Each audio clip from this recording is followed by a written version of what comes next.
Good morning students.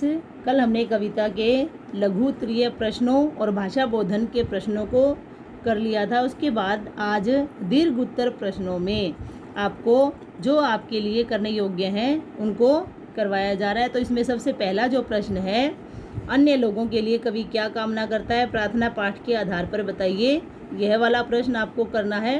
तो इसमें जो कवि है वो कामना करता है कि शांति और सुख बना रहे और सभी इस संसार में जो है डरे नहीं या निर्भय होकर सुख से रहें और सर्वहित की कामना करते हैं। तो पहले प्रश्न का उत्तर आपकी जो है सहायता के लिए, स्वेच्छा के लिए मैं आपको लिख कर भी दे दूंगी। तो यहाँ पर पहला प्रश्न। दूसरा प्रश्न, भाव स्पष्ट करना है, तो अभी उसको आप अच्छे तरीके से कर नहीं पाएंगे, एक बार इस प्रश्न को छोड़ देंगे आप।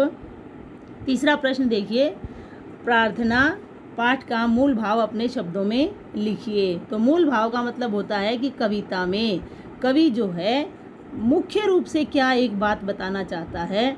तो यहाँ पर सब कविता को पूर्ण रूप से पढ़ने के बाद हमने ये जाना है कि इसमें केवल और केवल सभी के हित की बात की गई है।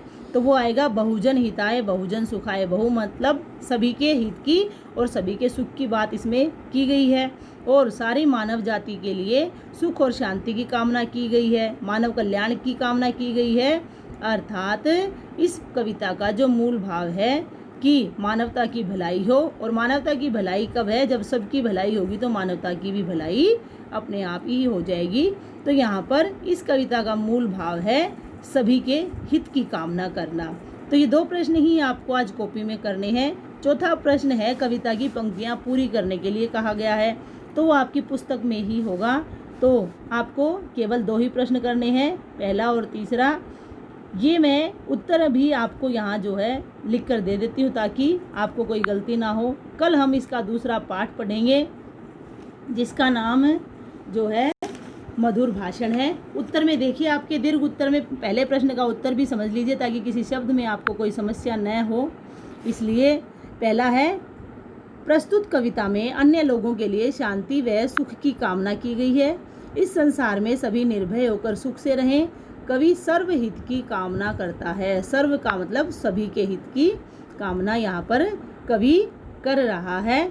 तो इस प्रकार आपका ये जो पहले प्रश्न का उत्तर, अन्य लोग मतलब जो भी दूसरे लोग हैं उनके हित के लिए और सुख शांति की कामना के लिए आपके इसमें प्रार्थना पाठ में कहा गया है। तो इस प्रकार आपके पहले प्रश्न का उत्तर यहाँ पूरा हो जाता है। अब दूसरा देखिए, प्रार्थना पाठ का मूल भाव बहुजन हिताय बहुजन सुखाय को दर्शाता है, ठीक है, जिसमें संपूर्ण मानव जाति सुख शांति से रहे।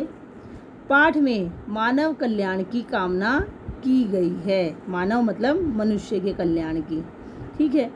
अब उसके बाद कवि के अनुसार सबकी भलाई में ही मानवता की भलाई है, अर्थात हम सबकी भलाई में ही संपूर्ण मानव जाति की भलाई। इस प्रकार आपका पहला और तीसरा प्रश्न हो जाता है।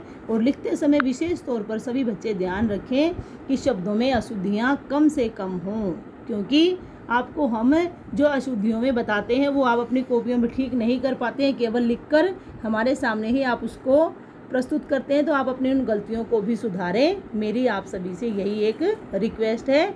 अपनी हैंडराइटिंग है उसे भी सुधारिए और कार्य जो है साफ और सुंदर स्पष्ट कीजिए।